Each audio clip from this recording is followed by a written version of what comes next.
Der Lyman with Roger Villeneuve. You were at the Royal College with Roger. Yes. What yes. was he like then? Much as he is now. Were you close, the two of you? Yes, yes, we're good friends and have been since about 1966, I think, something like that. And he was clearly very gifted, and he came from Cambridge, having done his degree, and then joined us at the Royal College, and it was a real asset. It was wonderful to have someone of his quality suddenly arrive. But listening to that, it's why I'm constantly fascinated, I think, by the whole singing process. It's, singing, it's big and expansive.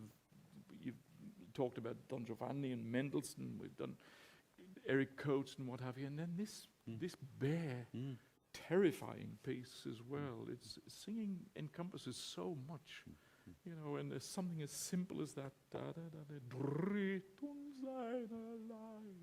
It's terrifying, just terrifying, and it's the simplest thing in the world.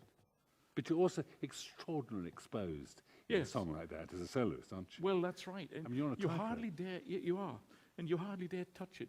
You can't take that attitude. You have to challenge it. You have to take it somewhere and do with it as you will. But you're always aware of how fragile it is. But then it's number 24 of 24. And by that time, the man is very fragile in every way. This word challenge wonderfully has cropped up throughout our conversation this evening. And I have a real sense that, for example, if one thinks about you being here at the Royal Opera House, you sung over 40 roles in almost as many years, you've been a member of the company, but you always relished the next challenge. If I think about Beckmesser, but above all, I think about, say, Sweeney Todd. You suddenly, you weren't going to just go on doing what you did. Well, there was one particular Damascene moment a lot of years ago, and I was here, and we put together a Faust. The first time it didn't work, it has to be said. For various reasons, it just didn't click. But the second time, the Opera House engaged some of the giants of grand opera. And so I found myself on a stage with Alfredo Kraus and Mirella Freni and Nikolai Gyaurov. And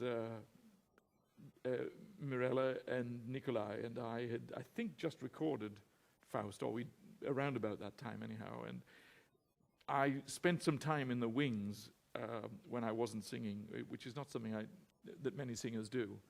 But listening to Kraus, the skill of Kraus, singing Faust, and whatever he sang, was an extraordinary experience. And I just listened and watched and admired from afar. And I, in a situation like that, with those great people, you remember that you come from County Durham, and how the hell am I going to survive this one? And you either survive or you sink without trace. And I think, without being boastful, I survived. And I think I took a step up the ladder as a result of the challenge. It's there again, you see. I felt challenged, certainly, but it was the same with golf or anything like that. I always felt it was a challenge, and I had to try to get there. And then as a result of that, options opened up to me. And the logical step in development for many a baritone at that point is then to go towards Verdi and the high baritone roles and more dramatic baritone roles, and that life down that particular road. And I looked down that road. I went down that road at different times and checked in at one or two of the bungalows that were there. and then came back to the main road and went the way I wanted to go, which was a mixture of things that included Monteverdi Ulysses, Pelléas et Mélisande, and Sweeney Todd. I needed that variety. I think I'd have been suicidal if I'd continued there. Part of that has interested me, but I've always been aware that there's an element of that Italian repertoire in particular that leaves me absolutely cold. And I freely admit that now with Tourette's, and enjoy that route instead. But was the appeal of Sweeney also, because I know you feel passionately about broadening repertoire, you feel, you know, that we, I mean, in the sense, what the music we've listened to tonight is all about expanding repertoire Yes. rather than concentrating. No, I'll tell you what the appeal was, Christopher. It was just simply an acting role. And I'm just a thesp, basically. I'm an old ham. And I love, it's why I've always loved Papageno, because he had dialogue.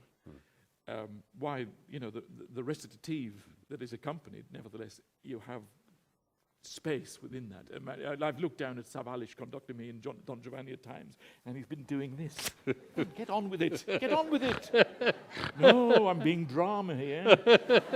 Doing drama. Forget the music. So that was what it was about, really. And it was a wonderful opportunity. I just wanted to get my hands on it, really. And it's a frightening piece as well. I mean, it's a big, big brute of an undertaking. But tremendous challenge.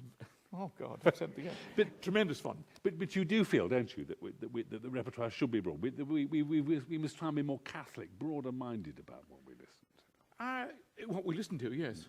But in what sense do you mean? Well, what we put on here? Or? Yeah, well, I mean, the feel that we broader, and we must bring people in, and we must remind them that, in fact, you know, that they can sit and watch, you know, Mozart, they can sit and watch Puccini, and they can hear, you know, extraordinary things that should grab their imaginations, even if they don't think the opera is for them. Yes, yeah. Bring people in if they can afford it, but that's another topic. No, I think so. I mean, and indeed, why there would be those that would criticize the policy of the decision to perform a piece like Sweeney Todd, but it stretches us. It stretches us in every way. You know, the bounds and barriers within which we normally work, and the parameters in the way in which singers sing, dramatically and stylistically. You're involved in something else, but in just the same way as doing a Viennese operetta.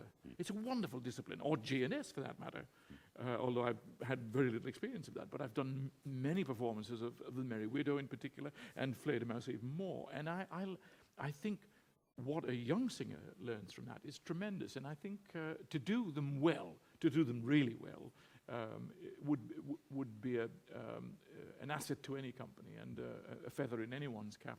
I think that is true.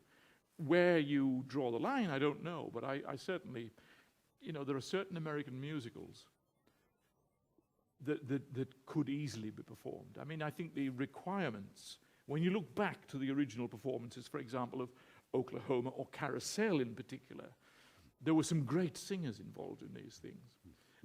I heard Carousel last in New York with Shirley Verrett singing in it, you know, and that's the kind of caliber you want. And it's a fantastic drama anyhow. It's a wonderful story. It's a great story. And I think it would be interesting to see what one could do with it. Though we'll no doubt get it in the neck from critics, because, you know, what on earth are they doing? They shouldn't be doing that. Well, it's worth a try. Thank you to Tom Allen for being with us and talking so honestly and wonderfully. You know, if you ask the question, where's the life is here. Tom, thank you very much indeed. Wonderful as ever. Yes, thanks.